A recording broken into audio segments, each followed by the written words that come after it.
Hi, Heart Siblings.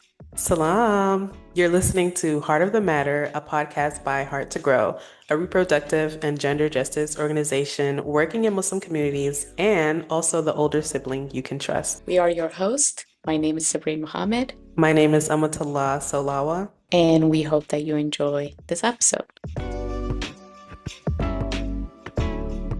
My name is Amatallah, and I am Heart's Health Education Coordinator. My name is Sabreen, and I'm the Director of Health Equity and Education with Heart. Before we get started, y'all, we have a debate to settle. So, Horfez's daughter or Kahwa House son, I know you guys have seen this all over your For You page this Ramadan. It's been all over mine. What do you think, Sabreen? I really think in the 21st century, as all the stuff that's going on in the Muslim Ummah, to debate about things that really do not result in, I don't know, the progression of the Ummah is waste of time. But if I would choose, I would 100% choose a Sahurfa's daughter. Me too. Um, Like, let her go out. Let her go out. Let her go see her friends, go get henna done, go get a yummy treat, sugar, sugar, sugar. Let her get some sweet treats. And we can be exhausting sometimes, but I love us. I really love us for real, but we can be exhausting as Muslims, subhanAllah. Like even for Ramadan, like you can't let people be. Let people be. Oh my God. They're not taking any breaks. This is not a job you can clock out of. They're always going to be on it. So I agree too. Definitely Suhoor Fest daughter.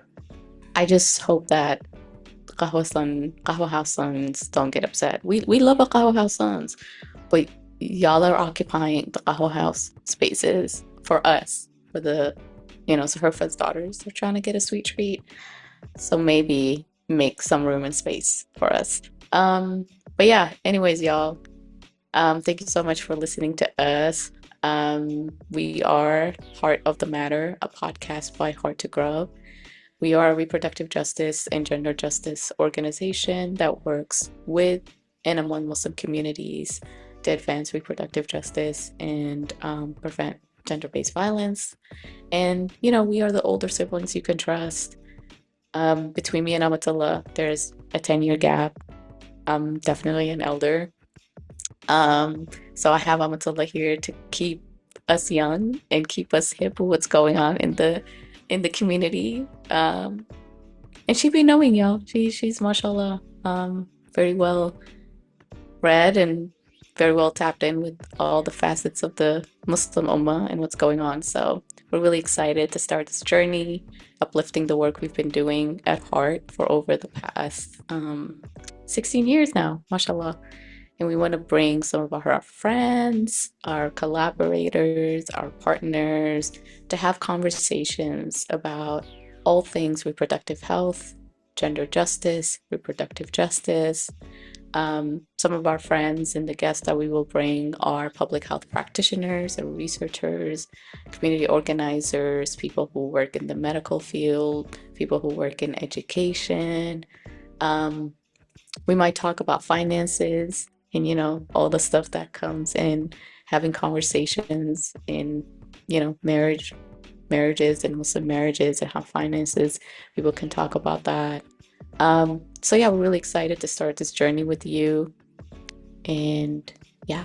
Yes, exactly. Also, we also want to give you guys an inside scoop on Heart and let y'all get to know us better because we do a lot of stuff that doesn't make it to the Instagram grid. And I know that's where a lot of you guys see us.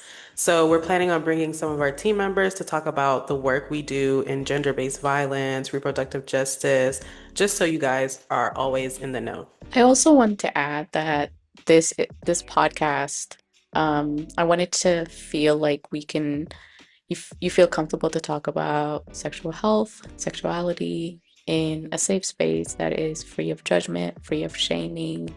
One thing we really want to talk about is obviously our health education, especially the sex talk book. We will bring a lot of the topics from that into the podcast, and that will kind of guide who we talk to, the friends and the collaborators that we bring into the space, but also recognizing some of the challenges in the modern um, Muslim American landscape when it comes to, sexual health and um, sexual abuse, and kind of bring those conversations that a lot of folks are not having in mainstream Muslim spaces. Speaking of sex ed, have your parents or elders ever talked to you about sex ed? Or have you ever talked to your parents or elders about sex?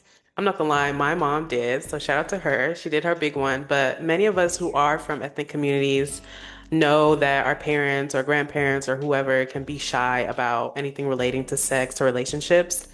And even though my mom did talk to us about sex ed, it really wasn't the easiest experience for her. And she admitted that like it wasn't something that she was totally comfortable with. So to get to know Heart a little bit more, Heart was directly created to address this in Muslim communities. So it started in 2011 as a way to make these conversations easier between mothers and their children. So sex ed is still very much a part of what we do, but we've also expanded to provide reproductive health education, advocacy, research, and then also training. Many of you might be wondering, how do we do this work? At Heart, we host workshops in person and virtually. We publish reports, we publish case studies, we do one-pagers that dive into specific topics. So if you go to our website, you'll find one-pagers on breastfeeding, and you'll find one-pagers on, you know, endometriosis, or the types of providers you can go to. Um, and we are on Instagram. We are on Substack right now. And also, we're launching this podcast. So you can find us on multiple platforms. And yeah, we cover topics ranging from how to talk to your children about sex to gendered Islamophobia as a byproduct of 9/11 in the world that current Muslims are experiencing. So yeah, a lot of our work is really done between, health education, research, and advocacy and training, and we really bring our like a holistic worldview of the Muslim experience in the United States. I just have a reflection for both of us, Amatullah. What is the thing that draws you to this work? I think for me, Heart is special because it's catering to Muslims as they are rather than as an ideal. If you know, like, we're not going to ignore certain topics because, the perfect Muslim would never have to deal with like an STD or something like that. Um, so we cover everything. And I feel like the health ed work specifically is important to me, being a Black Muslim woman, because a lot of us have been socialized to view negative health experiences just as normal. So you might have like a really bad, heavy period, and you're just like, okay, well, that's what my aunts had, that's what my mom had, so this must be normal. Or you have a bad birthing experience, and a lot of Black people have bad birthing experiences, so you're just like, okay, this is the norm. So being at Heart, I feel like I'm able to share information like through the one pagers, through the Instagram, that reflects the community's needs, but also brings in the faith element and honors our faith as Muslims without being judgmental to whatever it is that people are experiencing. Yeah, I mean, 100% resonate with your reflections, Amatullah. I mean, similar for me, growing up in a very conservative community, not getting the talk, nobody really giving me the education. But as the eldest daughter in a family, I kind of had to be that gateway for education to my younger siblings. I literally had to teach like siblings about menstruation and all of that and safety as a child myself. So this work, I'm drawn to this work from a personal space, but also as a public health practitioner, I'm drawn to this work because of do not do no harm principle in public health, where we talk about how to mitigate risks for violence, how to mitigate risks for abuse, how to mitigate risks for lack of education in communities, and really thinking about ways that we can practice community-based participatory learning with our communities. And that's a lot of the ways that we do this work at Heart. A lot of our workshops are constantly being updated and being developed based on feedback we receive from our community, based on things that are based on recent public health evidence and publications, and constantly adjusting the language to meet people where they're at. So that's one of the reasons that I'm really drawn to this work. And in addition to that, I really want to reflect the complexity of the work that we do within Muslim community, recognizing that we are in an occupied land, recognizing that we are in the United States, right, at the center of empire and the harm that has been done in this space and globally, and thinking about how global complexities and atrocities of reproductive and sexual harm shows up in our modern day in our Muslim communities. And, you know, thinking of a pre-colonization world where, yes, violence and abuse probably existed and has been documented, but also people were able to experience, I think, from the research that we've been looking at, especially through the Rahem work that we've been doing, is much more compassionate than the realities of current Muslim communities, and also much more flexible in the ways that fiqh was used to like interpret and come with findings that would be suitable for different people in different places and different realities and different lived experiences.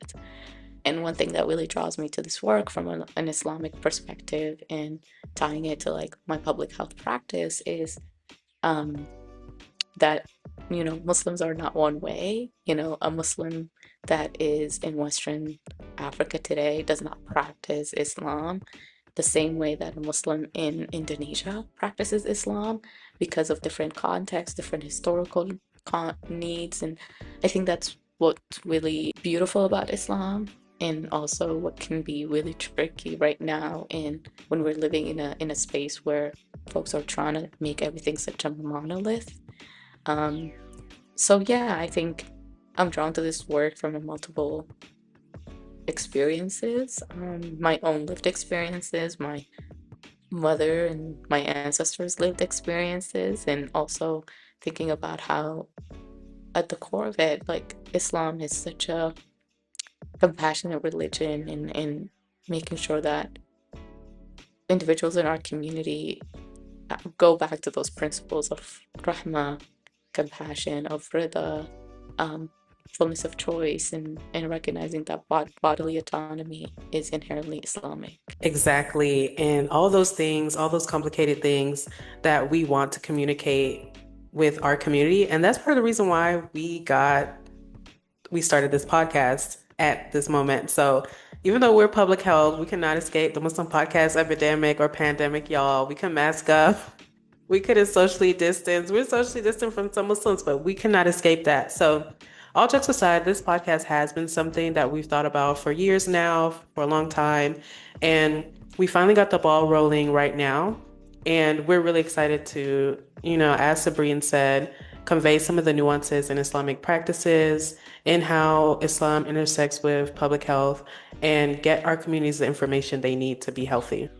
Yeah, I mean, like we started at the top of this episode, we really view ourselves as like the older sibling you can trust, and Heart, with a 16-year of experience doing this work within Muslim communities, among Muslim communities, we really wanted to bring that information to the community and platform our public health information, our offering in a way that's relatable, relevant, and accessible.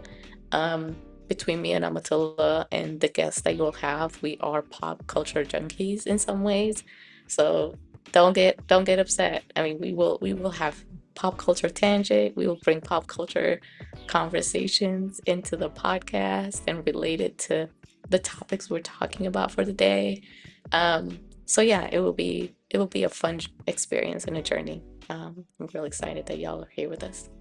Exactly. We're super excited. So here's the plan. We're going to be sharing episodes featuring some of our favorite people in the Heart universe during the last week of each month.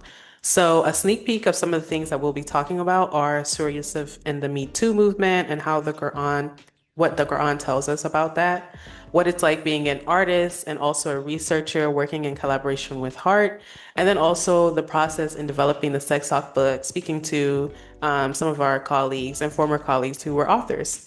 So we'll also follow each episode with a reflective Substack post. so you guys can comment and be a part of the thought, daughter, discourse, and conversation. So we're really super excited to begin this journey with y'all. Thank you guys so much for listening to this episode, and let us know if you have any thoughts. Comment on our Instagram. Check out our Substack Nakhla for our reflections from this episode, and also follow us on Instagram at Heart to Grow if you aren't already. Bye. Bye.